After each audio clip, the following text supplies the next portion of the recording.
मुझे कुछ कहना है, पर है ये शर्त की जाए मेरा पैगाम न हो, पर है ये शर्त की जाए मेरा पैगाम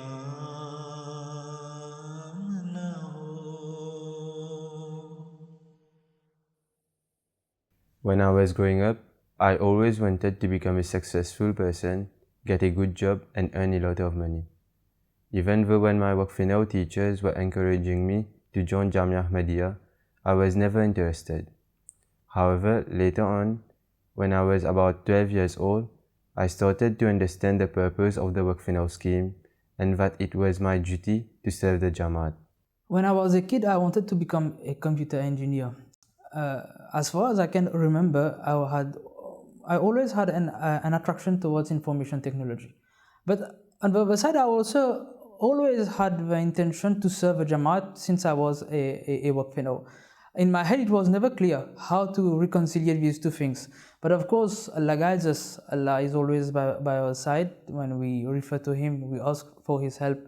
So when I become of age, I decided to go to Jamia Ahmadiyya Ghana. But the good thing about it, which is worthy of mention, is that I found myself today in such a situation where I can also use my knowledge in information technology and also serving the Jamaat at the same time.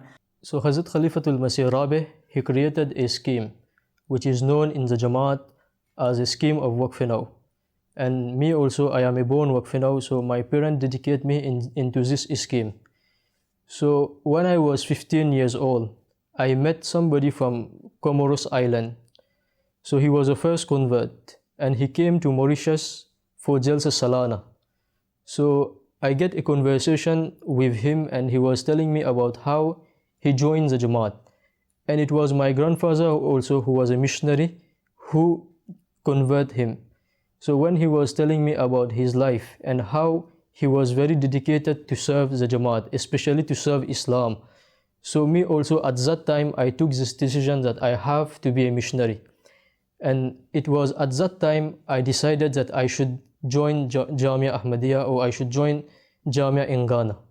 ولكل وجهة هو موليها فاستبقوا الخيرات أينما تكونوا يأتي بكم الله جميعا إن الله على كل شيء قدير.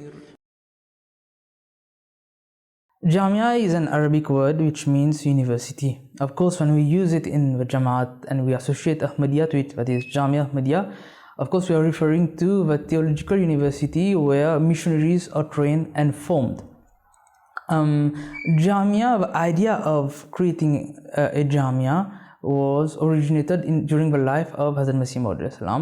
In 1905, he expressed his wish during a passionate speech which he delivered during the Jalsa Salana to have a place where people are formed to become, to preach and to call people towards Allah. So in other words, a Jamia. When during the Khilafat of Hazrat Khalifatul Masih Awwal, he is the one who established the first Jamia. But it was not called Jamia yet, it was called Madrasa Ahmadiyya at that time, when after some years the first Jamia Ahmadiyya formally took birth, and from when several Jamias have been established in the corners of the earth. Actually, we have 5 Murabbiya who attended Jamia a couple of years back. 2 attended Jamia International and 3 attended Jamia Mubashirin. They are back in Mauritius and are working presently. We have 4 students in Jamia International Ghana and 1 in Jamia International Canada. And we have 3 more students who should have gone to Jamia Ghana this year, but due to the global pandemic, they are following their courses online in Mauritius itself. During my work finance classes, one of my teachers, Murabi Ahmed Ali Saheb, once told us that in an army, the more soldiers there are, the stronger it is. Of course, we need doctors, cooks, etc., but soldiers are more important. This made me realize that the best way to serve the Jamaat is to go to Jamia Ahmadiyya and to become a soldier of the promised Messiah. When I was 15, I was also appointed as a secretary tabligh in my local Jamaat. And I was engaged in making many debate. I was also preaching around my localities. I was doing tabligh with some elders. So it was not difficult for my family when they hear about the decision that I'm going to Jamia. So it was not a surprise for them. The first time my mother heard about my decision to go to Jamia Ahmadiyya, she was very shocked and reacted negatively. As I am her only son, she had many expectations from me, that is to work and help her as she is a widow. But after a few days, she pondered about it and started to encourage me. Actually, how I reacted when I learned that my son wanted to go to Jamia, I was a bit surprised. Actually, my son was regular in his prayers. He was regular in participating in Jamaat activities, but he never gave any hint that he wished to go to Jamia. So in this sense, I was a bit surprised, maybe due to the influence of the Murabbiyan who just came from Jamia a couple of years back. He was in their company, maybe they had an influence on him. खिदमते दीन को एक फज़ल इलाही जानो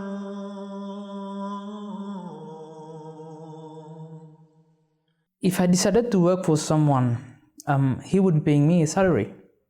However much he wanted to pay me, it would still have been limited. Resources would have been limited.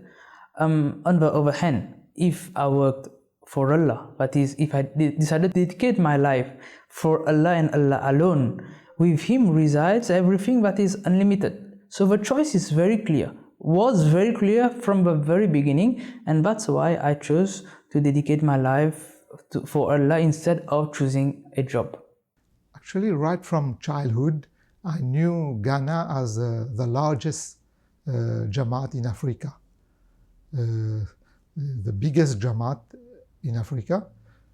I never had any apprehension in the sense that it was Huzur's instruction, so it was pointless having any apprehension, because once Huzur has instructed us to do something, we just have to abide.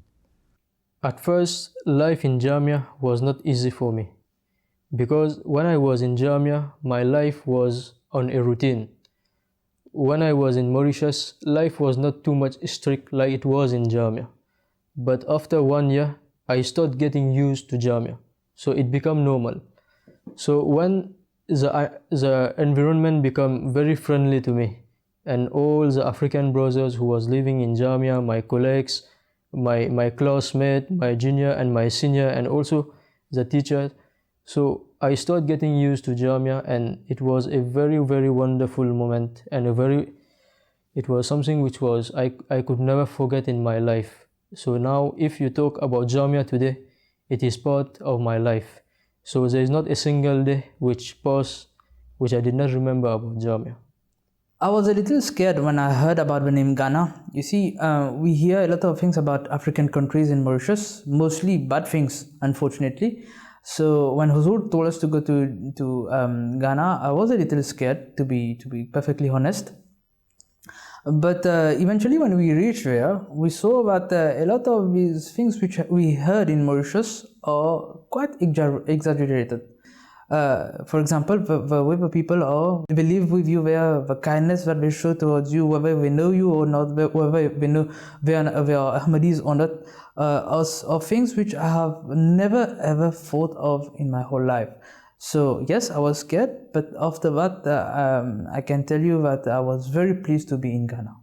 Personally, I found it very difficult to leave Mauritius and to go to an African country, especially because of the different cultures and the food.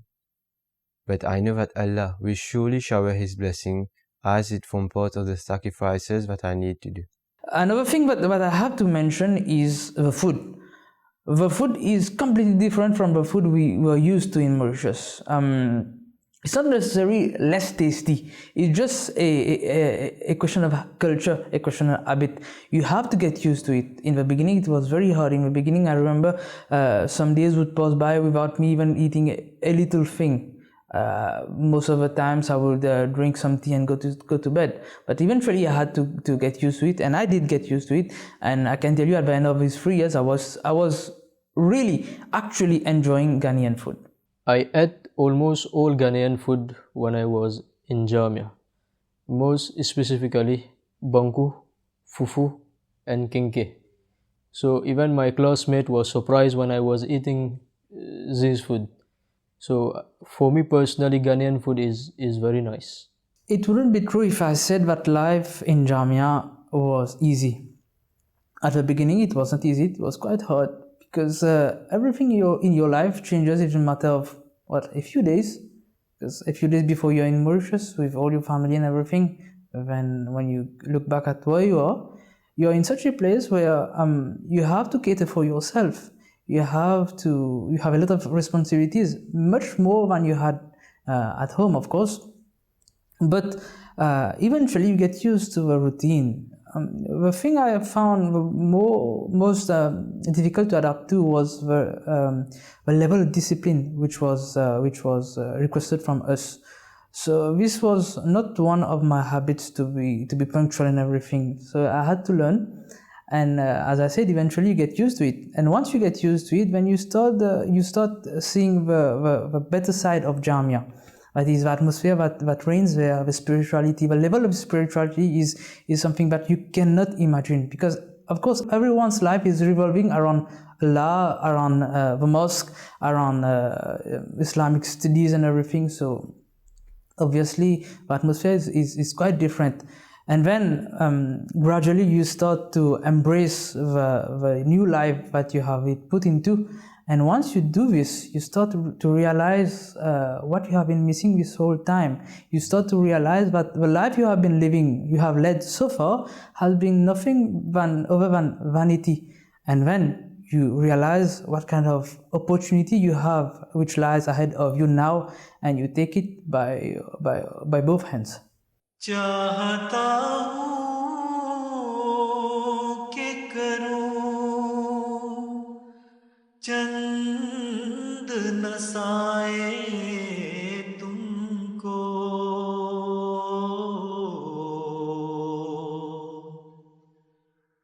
ताकि फिर बाद में मुझ पर कोई